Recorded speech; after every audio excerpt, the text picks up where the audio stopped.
एक बार फिर से हमारे YouTube channel SB success point पर आपका हार्दिक स्वागत है। अपन बात कर रहे थे रिट लेवल सेकंड के बारे में। तो उसमें पिछले वीडियो में अपन ने पढ़ा था पॉलीमर के बारे में। तो पॉलीमर का अपन ने क्लासिफिकेशन में पहला क्लासिफिकेशन पढ़ा था कि स्रोत के आधार पर वर्गीकरण। तो स्रोत के आधार पर वर्गीकरण में तीन प्रकार का मैंने बताया था। कौन कौन सा बताया था कि प्राकृतिक बहुलक, दूसरा बताया था संश्लेषित बहुलक और तीसरा बताया था अर्ध संश्लेषित बहुलक। तो अपन ने दो टाइप पढ़ लिए थे कि प्राकृतिक बहुलक और दूसरा संश्लेषित बहुलक। इनकी परिभाषाएं, इनके उदाहरण वो अपन ने अच्छे से पढ़ लिए थे। ठीक है, अब अपन आज बात करेंगे तीसरे प्रकार की अर्ध संश्लेषित बहुलक की। तो आज देखते हैं, देखो अर्ध संश्लेषित बहुलक। अर्ध संश्लेषित बहुलक, तो देखो अर्ध संश्लेषित बहुलक क्या होता है। नाम से ही अर्थ निकल रहा है कि वे बहुलक जो प्रकृति से प्राप्त होते हैं, लेकिन उनके रासायनिक गुणों में क्या किया जाता है, सुधार किया जाता है। क्या कहलाते हैं, अर्ध संश्लेषित। कहने का मतलब आधा तो प्राकृतिक होगा, आधा संश्लेषित होगा। तो अपन इसकी परिभाषा लिखते हैं, तो क्या आएगा कि वे बहुलक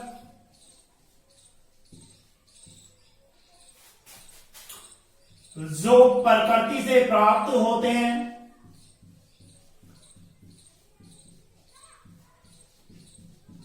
प्रकृति से प्राप्त होते हैं तथा उनके रासायनिक गुणों में, उनके रासायनिक गुणों में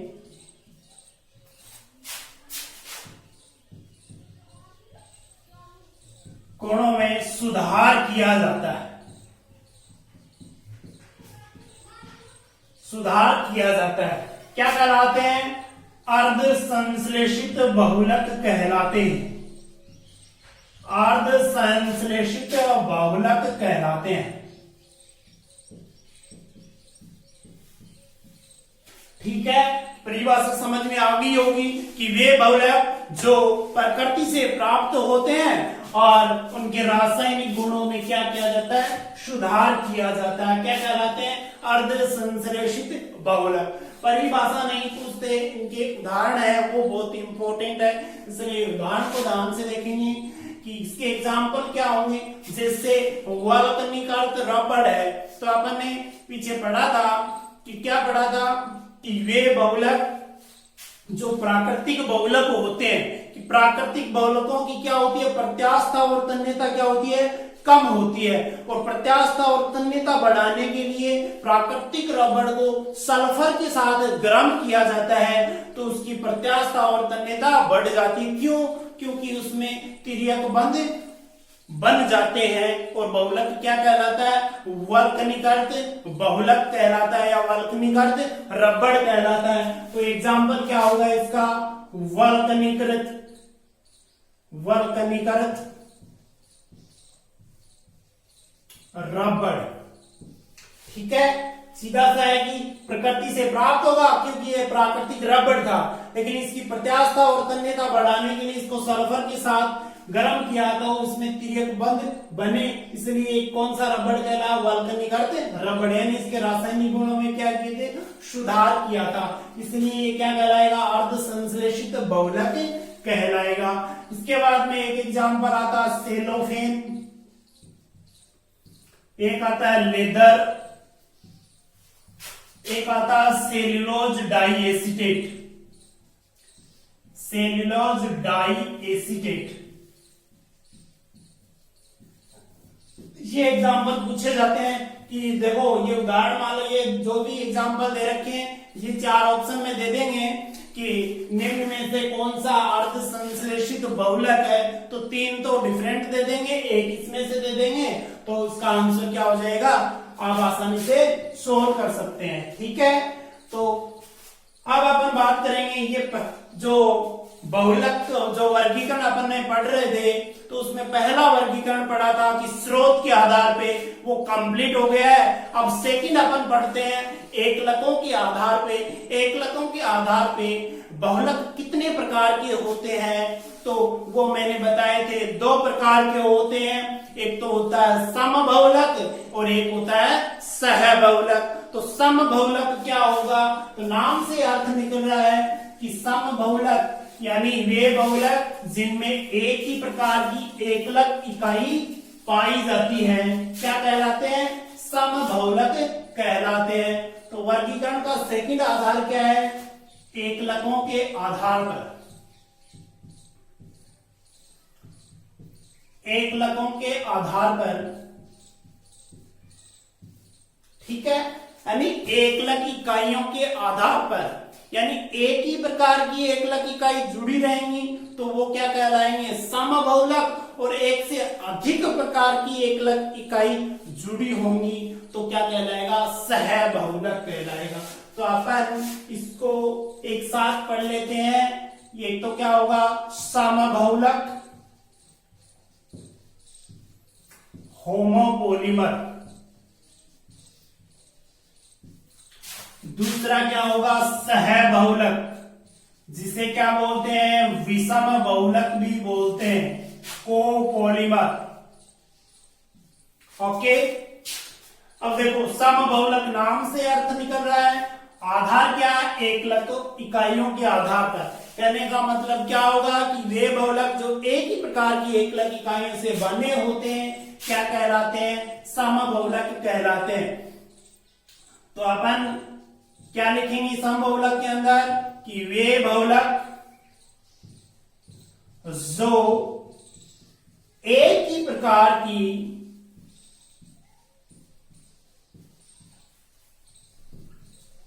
एकलक इकाइयों से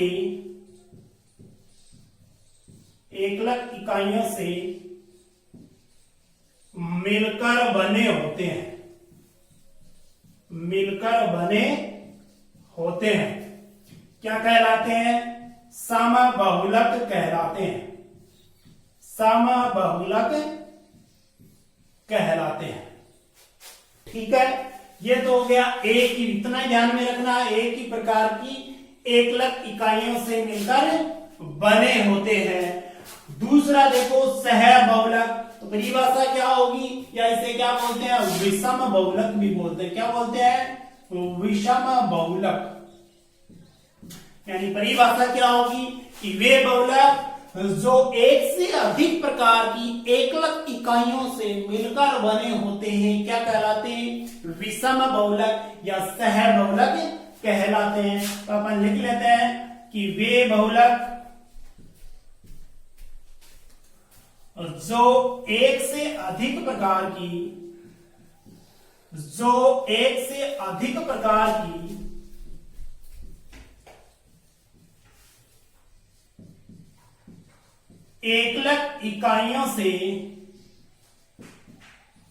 एकलक इकाइयों से मिलकर बने होते हैं,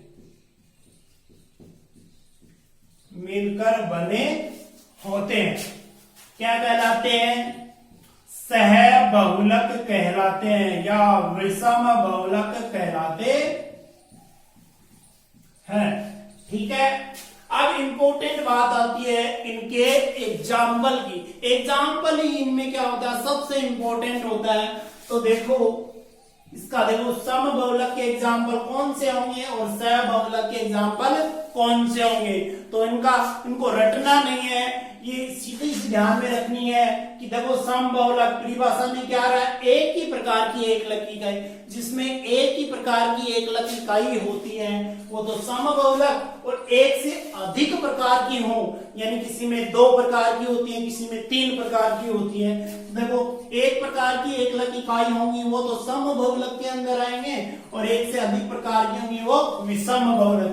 जैसे पॉलीएथीन पीई, पॉलीएथीन को पीई से लिख रहा हूं, ठीक है, शॉर्ट में पीई यानी पॉली एथीन। तो इसमें एकलक इकाई क्या होगी? एथीन। ये मैंने पहले पढ़ा दिया आपको पूरा विस्तार से, अब केवल नाम ही लिखने अपन को, ठीक है। तो पॉलीएथीन यानी एथीन एक ही प्रकार की एकलक इकाई है। इसी तरीके से पीवीसी पॉलीवाइनिल क्लोराइड यानी इसकी एकलक इकाई क्या है? वाइनिल क्लोराइड यानी वाइनिल क्लोराइड मिलके बहुलक का निर्माण करते हैं, क्या बनेगा? पॉलीवाइनिल क्लोराइड। तो इनका जो भी विस्तार था कि एकलक संरचना और बहुलक की संरचना, वो मैंने पहले ही पढ़ा दिया आपको, ठीक है। अब तो यहाँ पे क्या है, एग्जाम्पल के नाम लिखने हैं ओनली, ठीक है। पीवीसी किस में आएगा? समबहुलक के अंदर। PAN पॉली एक्रिलोनाइट्राइल यानी इसकी एकलक इकाई क्या है? एक्रिलोनाइट्राइल यानी एक ही प्रकार की है। PS पॉलीस्टाइरीन, तो इसमें भी क्या है? स्टाइरीन एकलक इकाई है, तो एक ही प्रकार की एकलक इकाई है। तो अपन को रटना नहीं है, केवल एक बात ध्यान में रखनी है कि समबहुलक के अंदर क्या याद रखोगे? जिसमें एक ही एकलक इकाई पाई जाएगी वो क्या होगा? समबहुलक। तो एग्जाम्पल अपन कि जितने भी एग्जाम्पल है जिसमें एक प्रकार की एकलक इकाई पाई जाती है वो इसमें लिख सकते हैं अपन, ठीक है।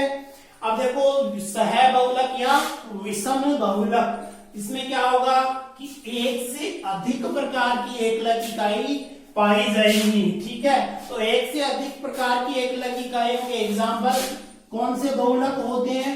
देखो मैंने बताया था टेरिलिन या डेक्रोन। क्या बताया था? टेरिलिन या डेक्रोन। उसकी एकलक इकाई क्या बताई थी? एथिलीन ग्लाइकोल और ट्रोफेथिलिक अम्ल। तो ये मैंने ये भी बताया था कि ये रीट एग्जाम 2018 में पूछा गया था।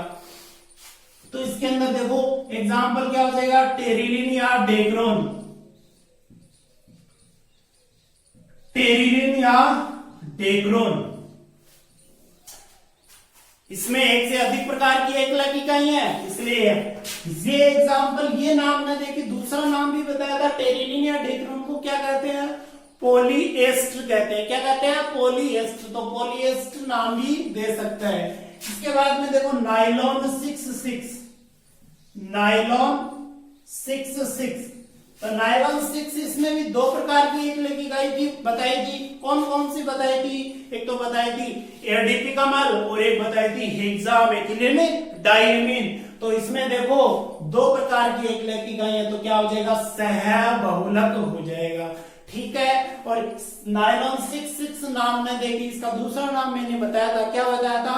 पॉली एमाइड, क्योंकि इसमें एमाइड बन पाए जा रहे थे इसलिए, ठीक है। और बताओ इसके अलावा मैंने संश्लेषित जो रबड़ है, जो संश्लेषित रबड़ के जो एग्जाम्पल बताए थे ब्यूनाइस, ब्यूनाइल। देखो ब्यूनाइस के अंदर भी दो प्रकार की एकलक इकाई थी, ब्यूटाडाइन और स्टाइरिन, और सोडियम की उपस्थिति में करवाया था अपन ने। इसके अलावा अपन क्या कर सकते हैं? ब्यूनाएन, ब्यूनाएन, ठीक है। ब्यूटाडाइन और एन का मतलब एक्रिलोनाइट्राइल, एक से अधिक प्रकार की एकलक इकाई हो गई। इसके अलावा मैंने तीसरा और भी बताया था ABS, एक्रिलोनाइट्राइल ब्यूटाडाइन स्टाइरिन रबड़, यानी ये एग्जाम्पल भी मैंने बताया था। यानी एक से अधिक प्रकार की एकलक इकाई है इन सभी में। तो अपन सीधे से ध्यान में रख सकते हैं जिसमें एक से अधिक प्रकार की एकलक इकाई होंगी वो उदाहरण किसका होगा? सहबहुलक का होगा। तो क्वेश्चन क्या पूछते हैं इससे? ये पूछते हैं कि निम्न में से कौन सा समबहुलक है, और एक दूसरा क्वेश्चन क्या बनता है? निम्न में से कौन सा समबहुलक नहीं है। तो तीन ऑप्शन तो है कि वो दे देंगे और एक ऑप्शन नहीं है वो दे देंगे, ठीक है। इसी तरीके से सहबहुलक का पूछते हैं। तो उम्मीद करता हूं ये क्लास आपको बहुत ज्यादा पसंद आई होगी, ठीक है। इसलिए आप अधिक से अधिक लाइक कीजिए, शेयर कीजिए, ठीक है। अब अपन इसका थर्ड आधार पढ़ते हैं। एकलकों के आधार के बाद में पढ़ेंगे बहुलकन के आधार पे। बहुलकन के आधार पर भी कितने प्रकार के होते हैं बहुलक? दो प्रकार के होते हैं। तो अब ये देखते हैं कि बहुलकन के आधार पर बहुलक कितने प्रकार के होते हैं? दो प्रकार के होते हैं। कौन कौन से होते हैं मैंने बताए थे? पहला बताया था योगात्मक बहुलक और दूसरा बताया था संघनन बहुलक। कौन सा बताया था? संघनन बहुलक। तो किसके आधार पे? तीसरा वर्गीकरण का आधार है बहुलकन के आधार पर। ठीक है, दो प्रकार बताए थे। पहला प्रकार बताया था योगात्मक बहुलक और दूसरा प्रकार है संघनन बहुलक। संघनन और बहुलक। ठीक है, योगात्मक बहुलक और संघनन बहुलक, नाम से अर्थ निकल रहा है। एक तो प्रकार, एक अभिक्रिया होती है योगात्मक अभिक्रिया, दूसरी अभिक्रिया होती है संघनन अभिक्रिया। तो वे बहुलक जो योगात्मक अभिक्रियाओं के द्वारा बने होते हैं क्या कहलाते हैं? योगात्मक बहुलक कहलाते हैं। और दूसरा क्या है? संघनन बहुलक। तो क्या होगा कि वे बहुलक जो संघनन अभिक्रियाओं के द्वारा बने होते हैं क्या कहलाते हैं? संघनन बहुलक कहलाते हैं। इसमें जो एकलक इकाइयां होती हैं वो कौन सी अभिक्रिया के द्वारा? योगात्मक अभिक्रिया के द्वारा जुड़ी होती हैं। और संघनन बहुलक के अंदर जो एकलक इकाइयां होती है वो संघनन अभिक्रियाओं के द्वारा जुड़ी हुई होती है। तो इसकी परिभाषा देखो, वे बहुलक जिनमें एकलक इकाइयां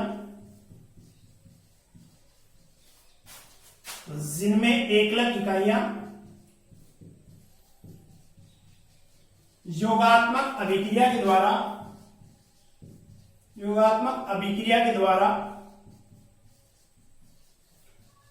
बहुलक का निर्माण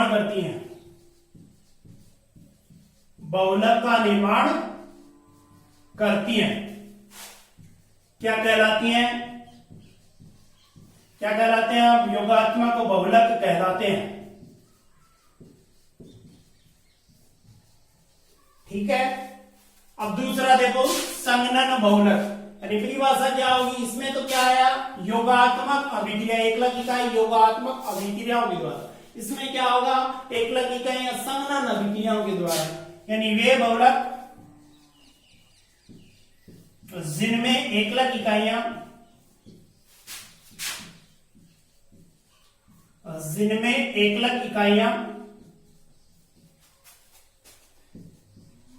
संघनन अभिक्रिया के द्वारा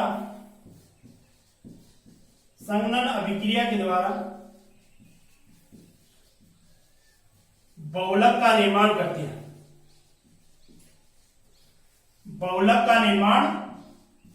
हैं।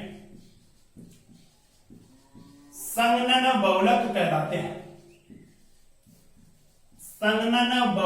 कहलाते हैं। ठीक है, एक तो ये डिफरेंस हो गया। ठीक है, इसमें तो एकलक इकाई योगात्मक अभिक्रियाओं के द्वारा, इसमें एकलक इकाइयां संघनन अभिक्रिया के द्वारा बहुलक का निर्माण करती हैं। इसके बाद में दूसरा डिफरेंस देखो, इसका दूसरा पॉइंट देखो कि योगात्मक बहुलक होते हैं तो इसमें ना सरल अणु बाहर नहीं निकलते। संघनन अभिक्रियाओं के द्वारा सरल अणु बाहर निकलते हैं, जैसे जल का अणु है, जैसे अल्कोहल है, अमोनिया है, HCl है। इस तरीके से देखो, आपने अभी एग्जाम्पल बताऊंगा तब बताऊंगा अच्छे से कि कौन से अणु निष्कासित होंगे। तो देखो सेकेंड पॉइंट क्या होता है, इसमें देखो सरल अणु निष्कासित नहीं होते, तो इसमें एकलक और बहुलक होता है। उनका जो अणु सूत्र होता है, मूलानुपाती सूत्र होता है और एक आणविक द्रव्यमान होता है, वो क्या होंगे? समान होंगे। और इनमें सरल अणु का क्या हो जाता है? निष्कासन हो जाता है। तो एकलक और बहुलक का अणु सूत्र, मूलानुपाती सूत्र, जो आणविक द्रव्यमान है वो समान नहीं होगा। इसका तो समान नहीं होगा और इसका समान होगा। क्यों? क्योंकि इसमें सरल अणु का निष्कासन नहीं होता और इसमें सरल अणु का निष्कासन होता है। तो अपन सेकंड पॉइंट ये लिख लेते हैं, इसमें एकलक व बहुलक का अणुसूत्र व आणविक द्रव्यमान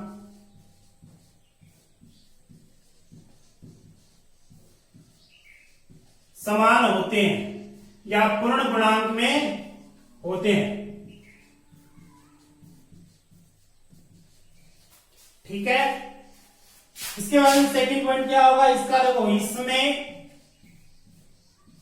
एकलक व बहुलक का अणुसूत्र व आणविक द्रव्यमान समान नहीं होते, समान नहीं होते या पूर्ण गुणांक में नहीं होते, यानी दोनों समान नहीं होंगे। क्यों? क्योंकि सरल अणु का निष्कासन होगा।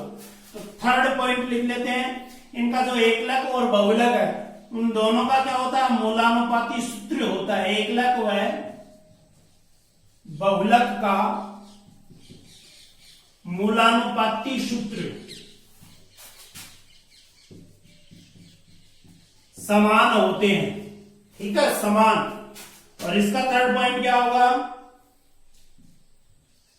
समान नहीं होते। सीधा ही लिख देता हूं, एकलक और बहुलक का मूलानुपाती सूत्र समान नहीं होते, ठीक है। ये बात आपको समझ में आ गई, ठीक है। अब इसकी बात करते हैं कि सरल अणु कौन सा निष्कासन होता है। तो देखो, एक तरफ इधर तो लिखा हुआ है योगात्मक और इधर संघनन। तो योगात्मक की तरफ और संघनन की तरफ एक पॉइंट हो रहा है कि सरल अणु का निष्कासन कैसे होता है वो देखते हैं, ठीक है।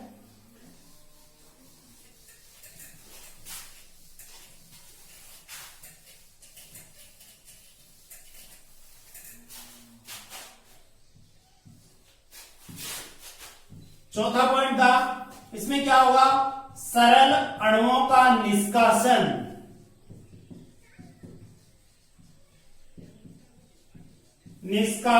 नहीं होता और इसमें सरल अणु का निष्कासन होता है। सरल अणुओं का निष्कासन होता है। कौन कौन से अणु निष्कासित हो, जल भी हो सकता है, एल्कोहल भी हो सकता है, अमोनिया भी हो सकती है, HCl भी हो सकता है, ठीक है। अब इसके जो एग्जाम्पल है वो बहुत ज्यादा इंपॉर्टेंट है। एग्जाम्पल से अपन बता सकते हैं कौन सा योगात्मक बहुलक होता है, कौन सा संघनन बहुलक होता है।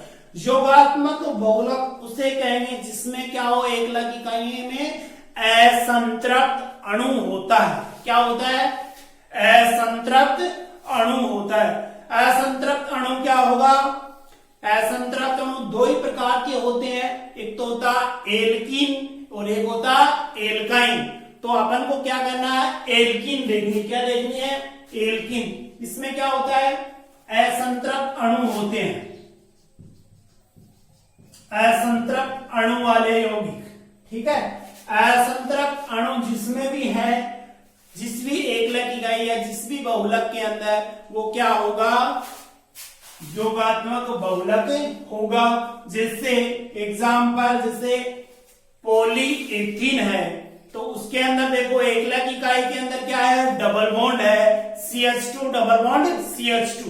तो डबल बॉन्ड वाली को क्या कहते हैं, एल्कीन कहते हैं या असंतृप्त अणु कहते हैं। तो इसका सीधा सा एग्जाम्पल है पॉलीएथीन हो जाएगा। इसके अलावा PVC पॉलीवाइनिल क्लोराइड बताया था मैंने, ठीक है। वाइनिल CH2 डबल बॉन्ड, उसमें भी क्या आ रहा है, डबल बॉन्ड आ रहा है। PAN पॉलीएक्रिलोनाइट्राइल, ये भी बताया था वाइनिल साइनाइड, ठीक है। वाइनिल ग्रुप में डबल बॉन्ड होता है। इसके अलावा देखो PTFE पॉलीटेट्राफ्लोरोएथीन, इसके अंदर भी मैंने बताया था कि CF2 डबल बॉन्ड CF2 एकलक इकाई क्या थी, टेट्राफ्लोरोएथीन। मैंने इसका उपयोग भी बताया था, बहुत इंपॉर्टेंट, क्या नॉन स्टिक बर्तन या न चिपकने वाले बर्तनों के पेंदे बनाने में किया जाता है, ठीक है। इसी तरीके से अपन जिसमें असंतृप्त अणु, जिस भी एकलक इकाई के अंदर क्या हो, डबल बॉन्ड पाया जाए, वो एग्जाम्पल किसका होगा, योगात्मक बहुलक का होगा, ठीक है। इसके अलावा और भी हो सकते हैं, ठीक है।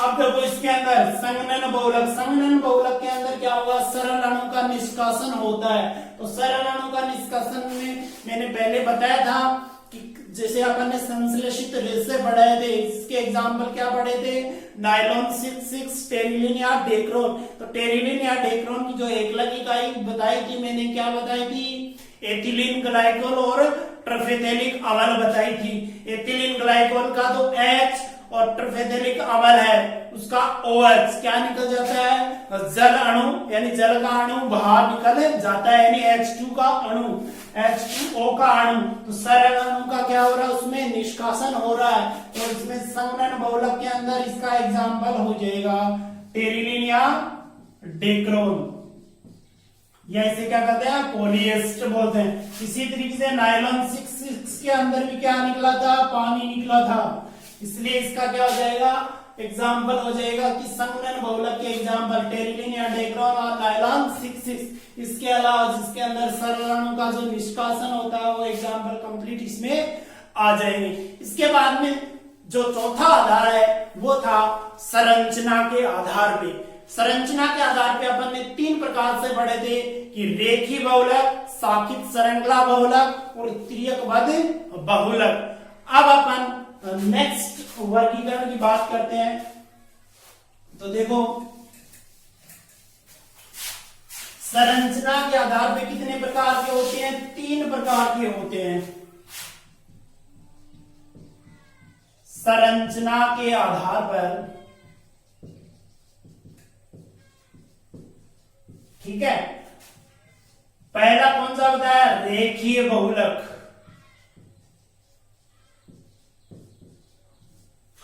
रेखीय बहुलक, तो रेखीय बहुलक क्या होता है, नाम से अर्थ निकल रहा है कि एकलक इकाइयां होती हैं वो सीधी श्रृंखला के रूप में, इस तरीके से देखो, इस तरीके से सीधी श्रृंखला के रूप में क्या होंगी, सुसंकुलित होंगी या व्यवस्थित होंगी, यानी इसकी प्रत्यास्थता और तन्यता क्या होगी, अधिक होगी।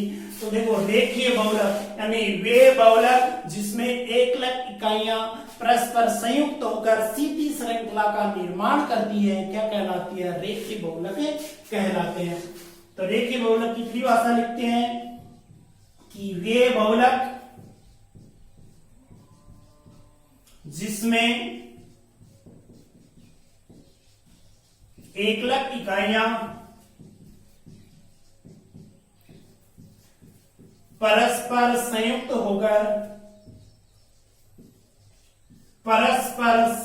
होकर सीधी श्रृंखला का निर्माण करती है, सीधी श्रृंखला का निर्माण करती है, क्या कहलाता है, रेखीय बहुलक कहलाता है, रेखीय बहुलक कहलाता है। इसके बाद में इसका देखो रेखीय बहुलक के अंदर क्या होगा, सीधी श्रृंखला के रूप में व्यवस्थित होंगे, व्यवस्थित होंगे तो इसकी प्रत्यास्थता और तन्यता क्या होगी, अधिक होगी। तो इसकी लिख लो, अगला पॉइंट क्या लिखेंगे, इसकी प्रत्यास्थता व तन्यता, इसकी प्रत्यास्थता व तन्यता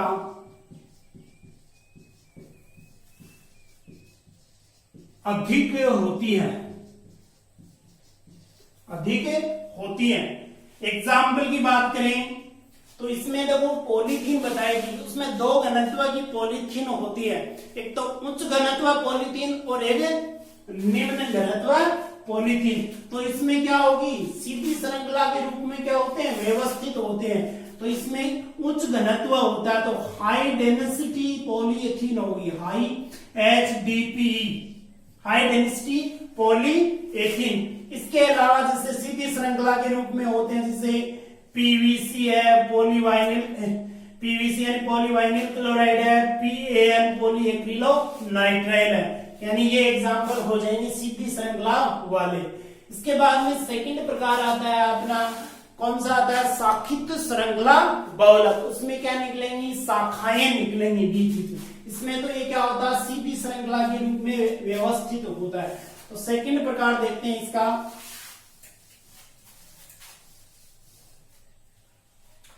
इसका सेकंड प्रकार है साखित श्रृंखला बहुलक। साखित श्रृंखला बहुलक क्या होगा कि वे बहुलक जिनमें एकलक इकाइयां सीधी श्रृंखला के साथ शाखाओं का निर्माण भी करती है, क्या कहलाती हैं, साखित श्रृंखला बहुलक कहलाती हैं। तो अपन क्या लिखेंगे कि वे बहुलक जिनमें एकलक इकाइयां सीधी श्रृंखला के साथ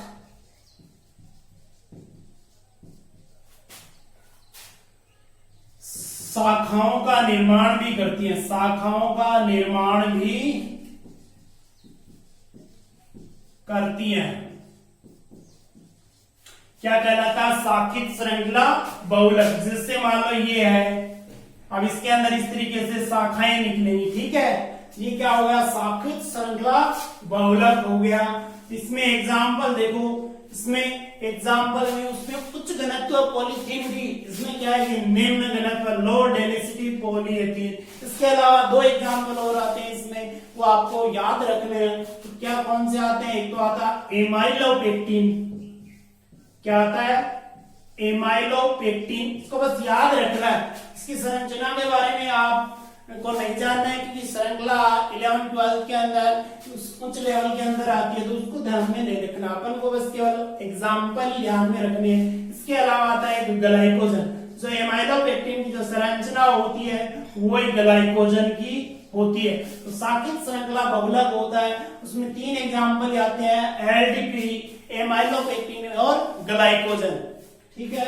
इसके बाद में तीसरा सबसे इंपॉर्टेंट आता है तिर्यकबद्ध बहुलक। इसके बारे में बहुत ज्यादा क्वेश्चन पूछते हैं।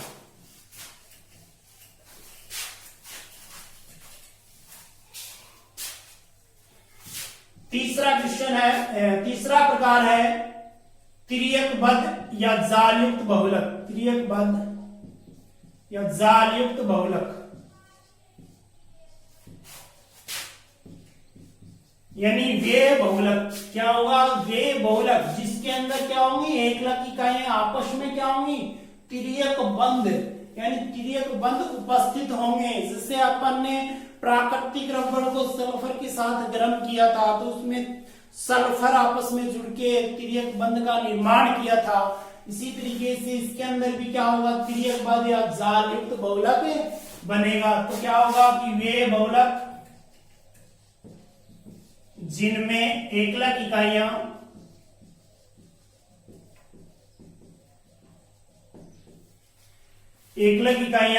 क्या होंगी? तिर्यकबद्ध के द्वारा जुड़ी होती है। वे बहुलक जिनमें एकलक इकाइयां तिर्यकबद्ध के द्वारा जुड़ी होती है। तिर्यकबद्ध या तिर्यकबद्ध जालयुक्त बहुलक कहलाते हैं। जालयुक्त बहुलक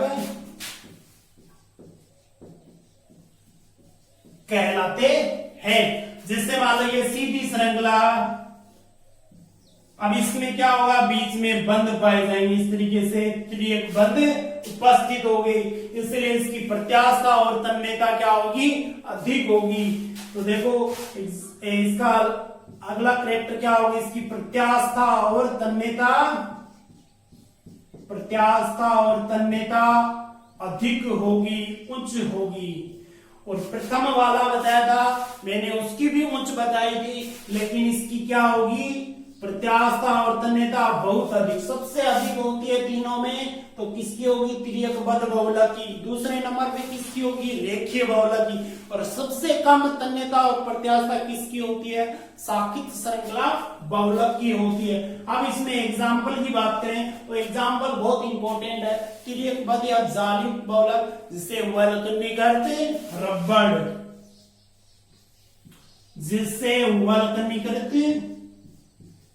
रबड़।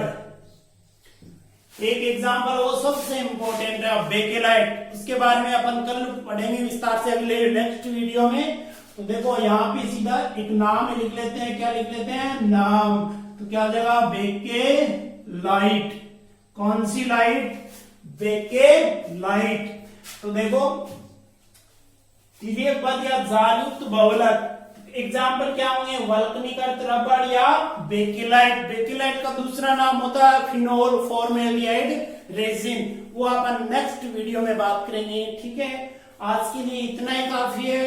आज ये क्लास आपको बहुत पसंद आई होगी, इसलिए दोस्तों इस क्लास को अधिक से अधिक लाइक करें, शेयर करें और चैनल को सब्सक्राइब करें। धन्यवाद।